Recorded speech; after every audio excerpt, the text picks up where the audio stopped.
Hey, WWE Universe, Ryan here. So what is going on here? This is a really good feud with Randy Orton and The Fiend. And since TLC, we have not seen The Fiend come back. But what is the deal with this? Alexa Bliss is challenging Randy Orton to a match of some sort. That's what we kind of got anyway. So let's go back to TLC and check things out here for a second. Okay, so before I get to the TLC, what happened there, we know that a couple months ago, The Fiend really did change Alexa Bliss to the darker side of things.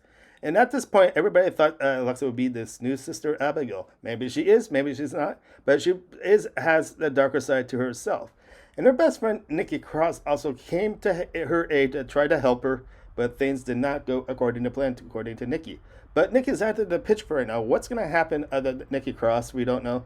But Alexa Bliss seems to be on top of the world playing this darker role. And who do we have to thank for that? Bray Wyatt, other known as The Fiend. The Fiend brings the dark side out of Bray Wyatt and Alexa Bliss herself. Okay, now let's go back a couple weeks ago at the TLC match.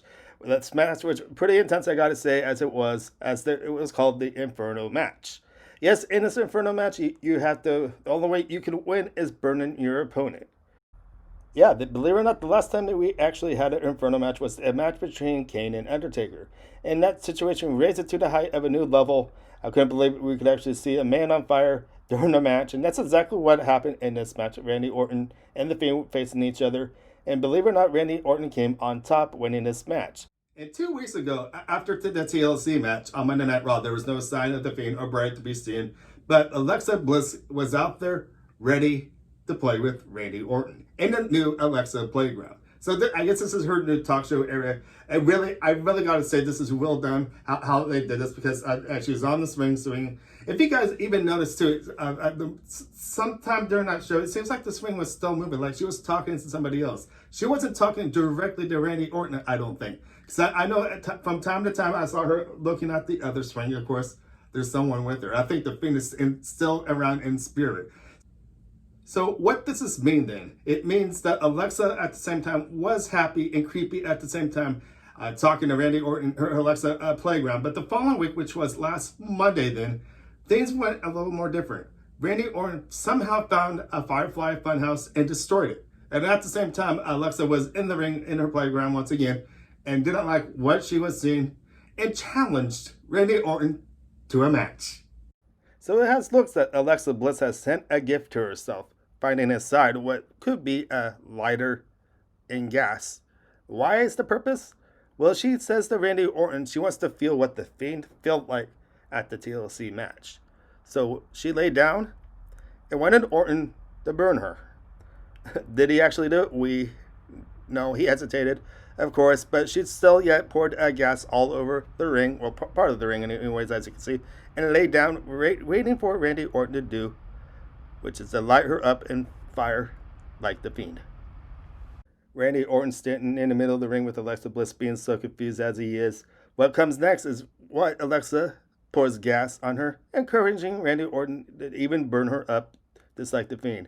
I know what happened at TLC was pretty bad, that the Fiend got burned up, but she wanted to be in that same place with them. It shows within the last couple of months how attached Alexa Bliss has been to the Fiend and Bray Wyatt himself, but it just doesn't seem right to actually burn somebody. So Randy Orton with the lighter right next to him, really encouraged to do so. Even an act from Randy Orton from lighting someone on fire other than the Fiend. He thought about it, but kind of stopped and waited to see what would happen next. What happened next? The lights actually went out and heard the Fiend coming closer than we think. But there was no sign of him, but yet there was a cliffhanger of its own. What is Randy Orton thinking here? Will he actually burn Alexa Bliss? So this was the conclusion of last Monday night on Raw. What do you guys actually think would have happened? And what will actually happen come next week? So as you can see, this situation gets developed each and every week with Alexa Bliss and Randy Orton. Within this week and last week, of course.